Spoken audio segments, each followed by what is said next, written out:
Survivor's ready. Go! Travis spoken. Boston Rob and Amber are gonna do it. This is a business trip, as I like to say. You, Brad Culpepper. I'm tired of you and the fucking chicken. You can call me the puppet master. They can be my little puppets. It's not like you're making a deal with the devil here. You get to milk your own milk, I guess. Who the hell voted for me? Chicken. We got enough rocks here, too. We could build a pretty decent shelter just using rocks. I'm supposed to talk glamour to you. You understand that better? Direct from Hobart, it's time for the only Survivor podcast in Australia dedicated to Survivor, bringing you all the latest interviews, episodes, and opinions from the greatest reality show on the planet.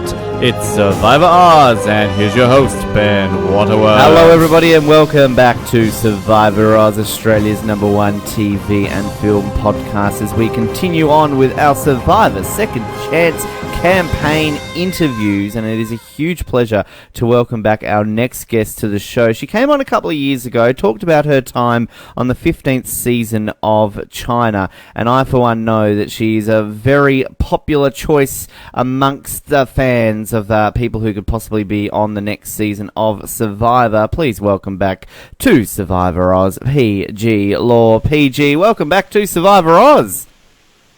Hey, Ben. Thanks for having me. I'm excited to be back on the campaign trail. It's exciting times. I keep saying this because, I mean, this is unusual for anybody involved with Survivor, that we actually get to so openly talk to somebody about being on a future season and to really help you guys get on. I mean, this must be unusual for you as well, PG, to be able to talk so openly about this.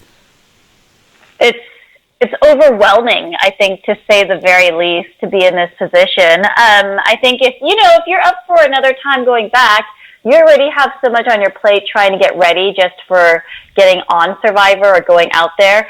And then on top of that, you have to, A, campaign, and then B, if you're like me and you're a bit of a control freak, you feel like you need to cover all your bases, and I'm trying to watch everybody's seasons and listen to everybody's interviews, and there's just not enough time in the day to get everything done. And then you've obviously got to get out there on social media, really spruik yourself out there, and all that sort of stuff. How are you finding the campaigning and sort of engaging with the fans, so to speak? That's actually been my favorite part. I've been out of the game for a while now. It's been 8 years since my last season, and I hate to say it, but I haven't been super involved in the Survivor community, mainly just because I haven't really been keeping up with the current seasons. I don't watch TV, and I'm just so busy traveling when it's on. I just don't, I haven't really had time to get into it.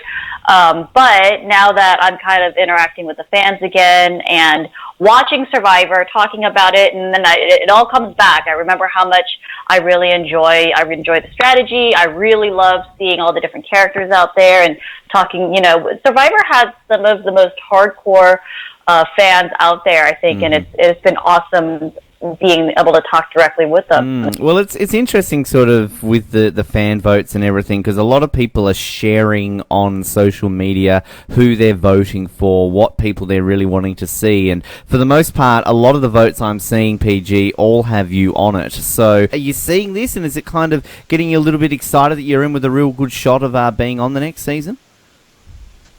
Well, it's so hard to say. You don't want to get your hopes up, but you have to go into this thinking you're going to get on. I think the other thing is I'm pretty sure I'm pretty popular with a lot of the Survivor fans, like the more hardcore fans. But I don't think that I was that popular with a lot of casuals, or they may not remember me. And I think I have that working against me. So, but who knows? The super fans are the ones that are out there. They're voting like 10 times a day on 10 different accounts. Casuals might vote once if they see a promotion on TV. They'll kind of go online and vote, and that'll be it. So who knows? It might even itself out. Well, it's a very popular season in China, as we know. And speaking from a super fan myself, PG, and kind of what we were talking about the other night with our episode where we were sort of analysing each of the people on this list. We, for one, are all for you and all these older school people getting back on the show. Not that you're really older school, you're sort of middle school, I should say, Survivor. So we want to see sort of everybody really from those first 15 to 20 seasons on the list. Not to take away from the newer school seasons, but, it's that nostalgia factor, I feel, for the superfans, PG, to see you guys all playing together. Yeah, they'll have their time. They're going to have more opportunities to come on again. I feel like me especially, this is about the 4th time I've been asked back now. If I don't get on this time, that's most likely that'll be the nail in the coffin because, CBS, if they've been on the edge of should we have her back or on, back or not. And, they're like, you know what, we'll just take the decision out of our hands. And that's really it. I mean, it's a TV show. It's all about ratings. So the fans want you back, then they're going to have you back, right? Yeah. There's a few people on this list who I feel are in that same boat that are always on they should be back or they're very nearly cast list, if you know what I mean. And this is perfect opportunity for this season called Second Chance for you guys to finally make it. Yes. I think, you know what? And I think it's also that this theme just kind of fit me really well too, because for something like heroes versus villain, it's like, well, shit, we don't know where to put her. Some people are completely convinced I'm a hero, and other people are like, nah, she's a villain for sure. And it just So this theme seemed to suit at least. For me, it suited my story the best, I think. Have you been getting much support from your fellow China castmates and a lot of them sort of giving you messages of advice or really helping you spruik the campaign out there? Yeah, I've gotten support from a lot of them. Leslie just, she just posted something on Facebook. I know Todd messaged me. He text messaged me. Jamie's been supporting me. Courtney's been really actively campaigning for me. It warms my little heart. She text messaged me, and then she's been campaigning for me on Twitter too, which I think is awesome. I didn't even know she had it in her. But I appreciate it. Yeah, I know Courtney about people like. I thought she'd be all on the Steven train. I don't know how those two are going, if they're still together or not. But she's got multiple levels she can campaign on here.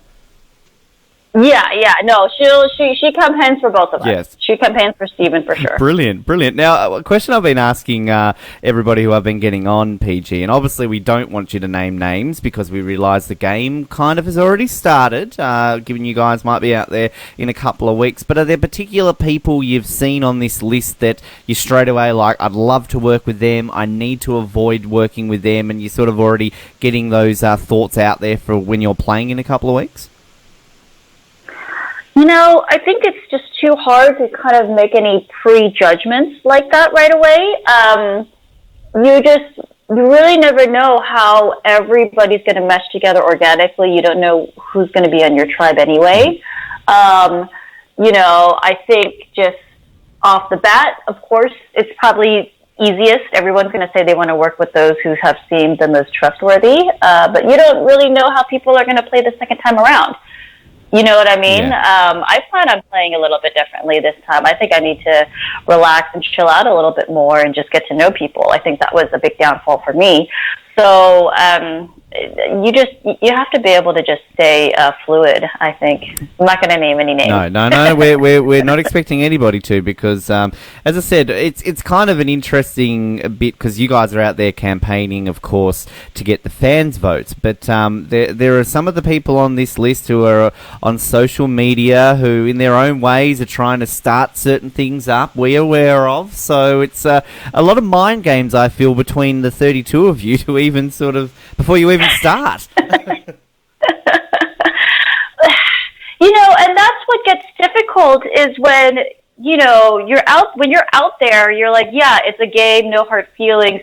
There's a little too much crossover into the real world now.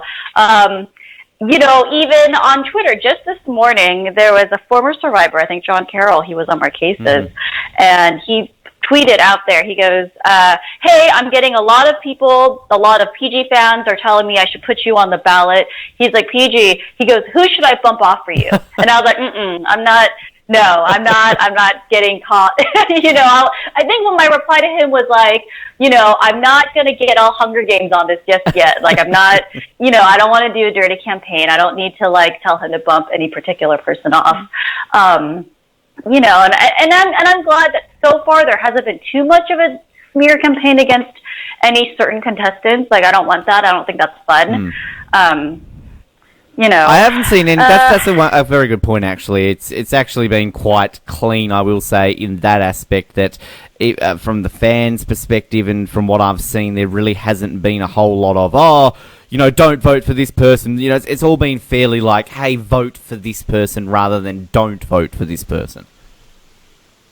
Yeah, I think that's awesome. Like, I wouldn't want to be involved in anything ugly because this is real life. And the game is one thing, you get frustrated, you're in this little microcosm, but there's no need to have it run over into your personal life. And you know what? Like, I really have no idea. I have no preference for who I'm out there with. A lot of my friends and family are like, okay, they're making us vote for 10 people. They're like, you're the only one I really want to vote for, but we have to vote for 9 other chicks. They're like, who? And I'm like, you know what? Vote for whoever you like the look of. If you watch the videos, if you want, because I'm like, honestly, I can't even begin to know. Personally, I like, as a viewer, I think I would prefer the more strategic people that are going to make a lot of big moves. But do I maybe want those people out there that are going to be making moves against me? Maybe not. Maybe it's easier to have people that'll just kind of sit more quietly by. And maybe that would be easier for me, but is that going to be more fun? Like, who knows? I really don't know what would be better for me in the long run.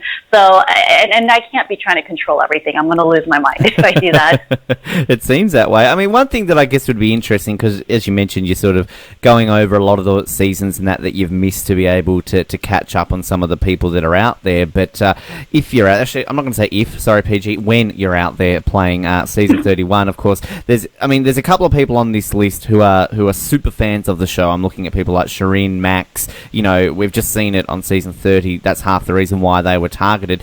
On that side of it, does that kind of make you wary of the people that you might be playing against who are going to be very familiar of you and how you played, but you maybe are not as familiar as how they played, if that makes sense?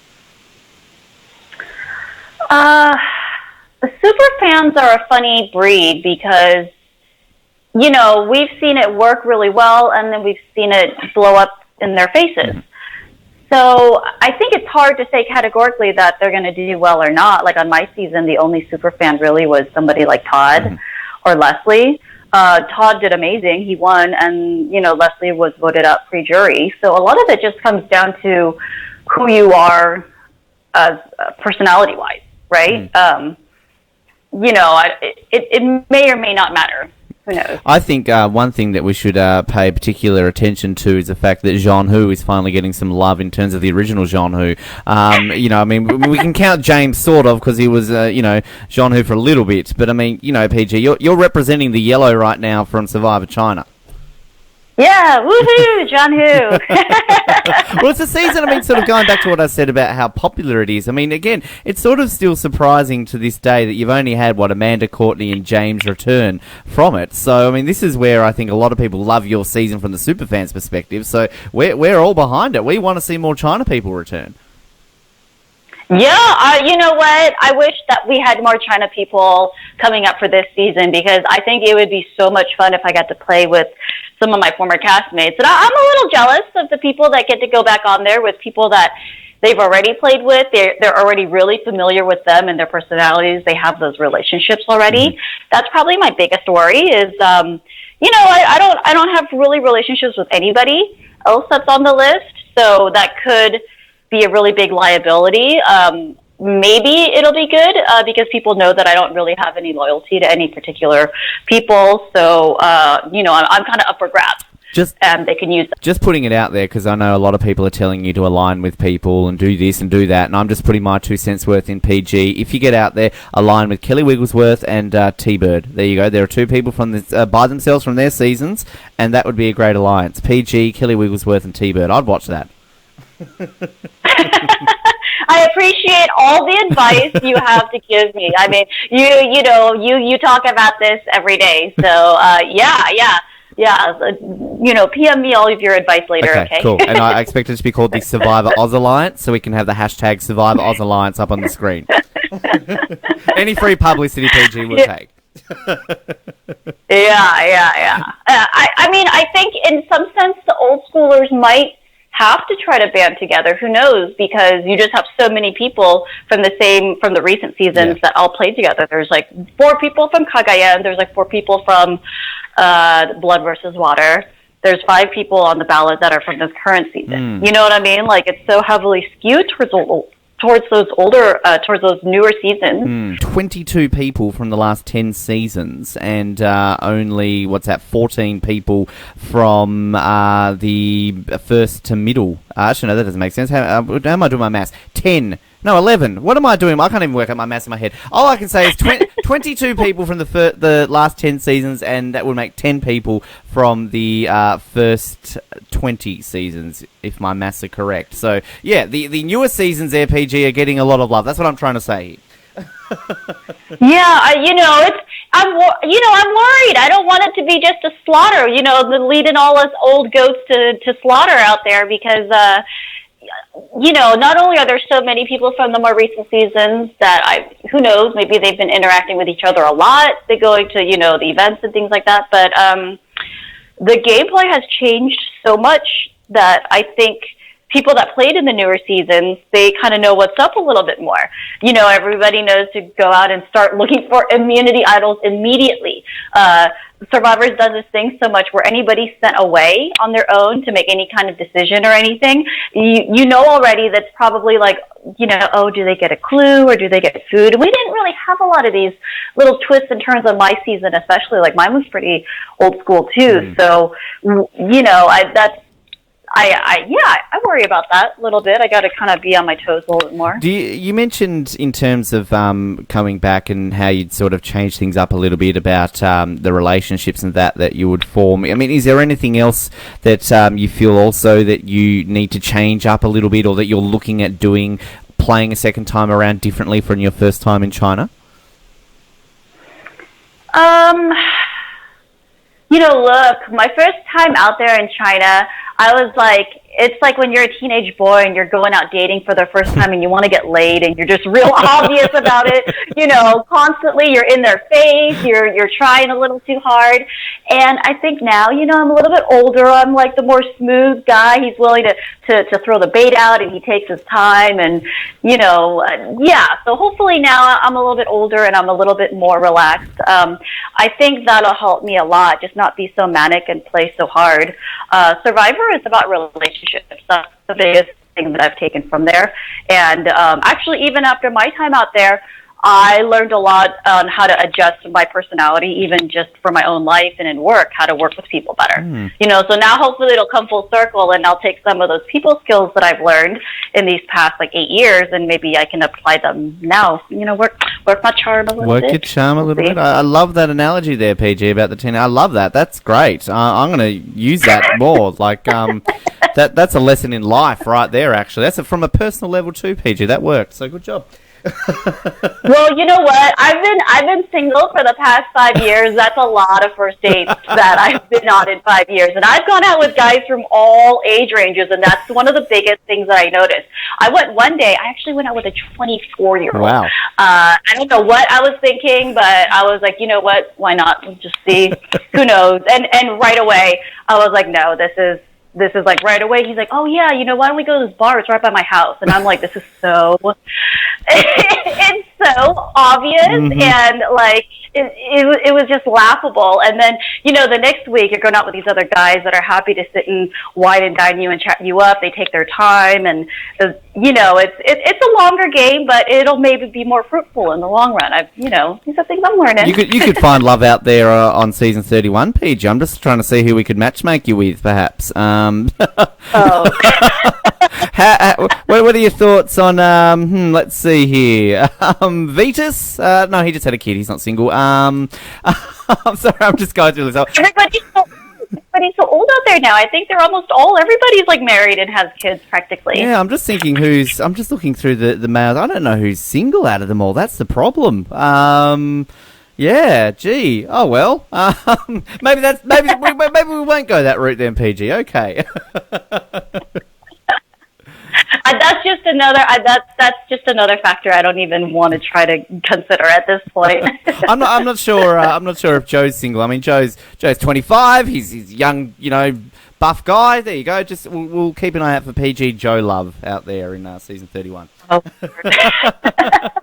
But isn't Joe dating Jen from his season? Oh, look, maybe they are. So we'll. I don't know. I don't want to start rumors. Look, all I know is that So and Malcolm are together from Worlds Apart, and obviously, yeah. So I'm not too sure on the Jen Joe rumours. We'll just leave it at that. But I mean, with Worlds Apart, I mean, it's kind of interesting too, because Mike and Carolyn, you obviously aren't too sure how they're going to finish the game. I mean, one of them might win, so they might not be eligible as well. Has it made watching this season, this most recent season, more interesting, given that these people are still on our screens right now, and we don't even know how they're going to end up in the game?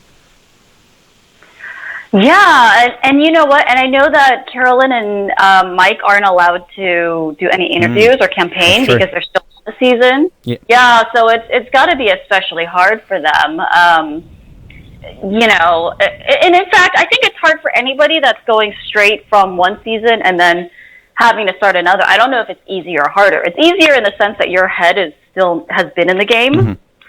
So maybe you're more prepared for it that way, because being on Survivor takes over it takes over everything that you think about. Like when I come back from it, I had like PTSD, you know, like this is the post-Survivor trauma. But you know, yeah, I don't know how they're going to be out there. This is interesting too, because before, when they've had the new people come out, the people that are out there may not have seen your season yet. Yeah. Like on Fans versus Favorites, like Amanda and James came on and nobody really knew how they're going to play. Yeah, exactly. You know, but right now it's very fresh in everybody's mind. Yeah, it's an interesting point with that, because someone like Russell, I know when he played back-to-back, he basically said he didn't play 2 seasons, he played one 78-day game, essentially, because it was so back-to-back. But it's a very good point, because, yeah, nobody in Heroes vs. Villains knew who Russell was, nobody on Caramel really knew who Malcolm was, and I'm pretty sure with Amanda and James, I think they'd seen a couple of episodes, and same with Rupert on All-Stars, I think they'd seen a couple of episodes of him on Pearl Island. So I just wonder how that gets factored in with, as you were saying, because it's very fresh on the minds, particularly because you guys are meant to be leaving the night of the reunion. So you could have, say, a Mike or a Carolyn finishing 2nd or 3rd. They've gotten that close, so you know how hungry they're going to be, having just missed out on $1 million. Oh, I can't even imagine how it must be for them. Like just with everything that's going on right now. But yeah, you know, I think we have a little bit better idea of what's going on in Mike's head. Carolyn hasn't got a lot of screen time lately. You know, I feel like she some bigger characters got put in the forefront ahead of her. So who knows how she's going to play the second time around. But, you know, and this is what I think too, like the bigger characters are going to get more screen time, but it doesn't necessarily, you know, a lot of times the people that are the more quiet ones tend to kind of be able to float a little bit further along in the game. Yeah. This is a dilemma. And do I keep quiet or... Well, the returning player seasons particularly are like that. I mean, we saw that All-Star, someone like Amber obviously won, and I think pre-season a lot of people were questioning why she was there in the first place, and obviously she went on to win. All the big-name characters went out very early, and you'd even argue that in Heroes vs. Villains, not to take away from Sandra, she's not exactly a quiet character, she's obviously a very out-there person, but I'm not too sure if many people pre-season predicted her to win, so it's kind of always interesting on these all returning player seasons how we discover new elements to people's games that we didn't even know were there as well. Yeah, that's a good point you bring up. I think almost all of the returning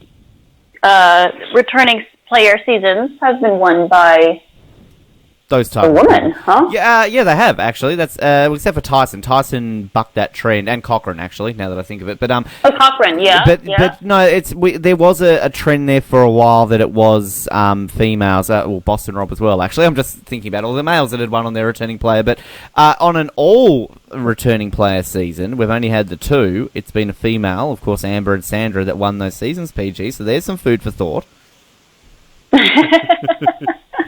And Parvati won Micronesia. She did, and then we had... Who else did we have win? All the other returning player ones, we had mixtures. They had new female player beat returning player seasons. So Sophie, of course, beat out Coach. Denise beat out Scoopin.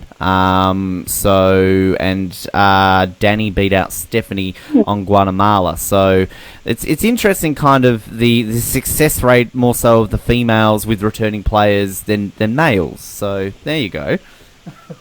Yeah, but those are harder too. When you're a returning player, when there's only 3 returning players, on a season, and everyone else is a new player, they've got big targets on their backs.